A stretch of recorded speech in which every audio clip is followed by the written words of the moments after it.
Today we turn our attention to the future of Syria. European nations have made it clear that extremism, Russia and Iran have no role to play in Syria. US says it will ensure that there is no resurgence of ISIS in the country. How are Russia and Iran responding to these developments? More on this in our next report.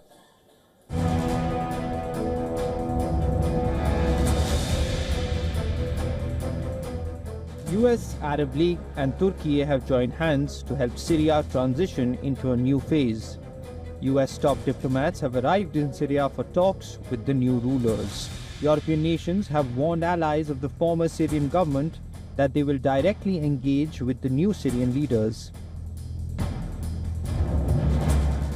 EU Foreign Policy Chief has strictly warned that extremism, Russia and Iran have no role to play in Syria's future.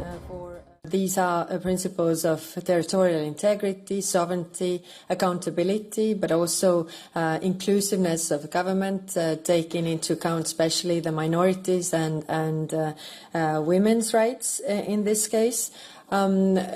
This process has to be Syria-led and Syria-owned and reflect the Syrian people in all of its diversity. This is very, very important.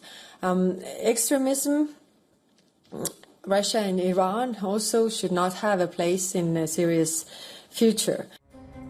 A French diplomat delegation arrived at the country's embassy in Damascus, which has been shut for years. Britain and Germany have also said they have sent delegations to hold talks with Syria's new leadership. I can confirm today that we have sent a delegation of senior UK officials to Damascus this week for meetings with the new interim Syrian authorities and members of civil society groups in Syria. And it underlies our commitment to Syria. Yesterday I announced a £50 million package of humanitarian aid.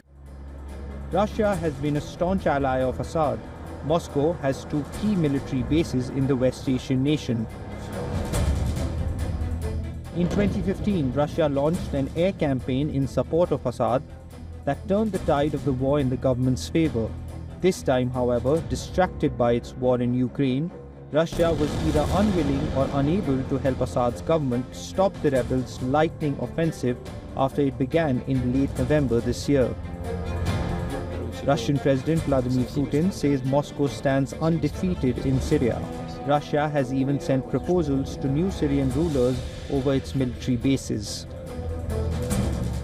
We came to Syria 10 years ago so that a terrorist enclave would not be created there, like what we have seen in some other countries. Like in, let's say, Afghanistan. Overall, we have achieved our goals. And even those groups that once fought with the Assad regime, with the government forces, they too have undergone internal changes. It is not without reason that today many European countries and the United States want to establish relations with them. If they are terrorist organizations, why are you coming there?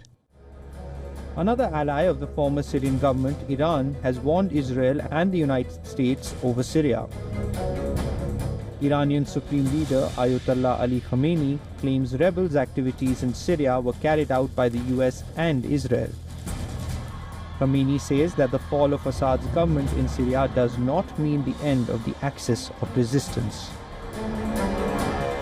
With the actions taken in Syria and the atrocities committed by the Zionist regime and the US, as well as the support they are receiving from others, they thought the resistance had ended. They are heavily mistaken. Syria's de facto leader, Ahmad al-Shara, has promised to break from the past. Speaking about Syria's future, he says one of the early steps would include the West to lift its sanctions on the country. We must deal with the Syrian issue in line with current events. These current events require the lifting of all sanctions because these sanctions were placed on Syria due to the regime that was ruling Syria and had committed all these crimes.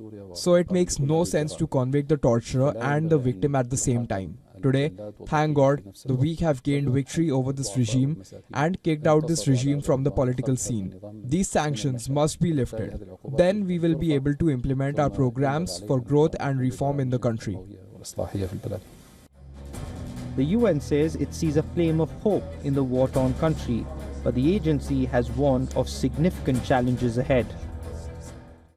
The Middle East is being consumed by many fires, but today there is a flame of hope in Syria, and that flame must not be extinguished.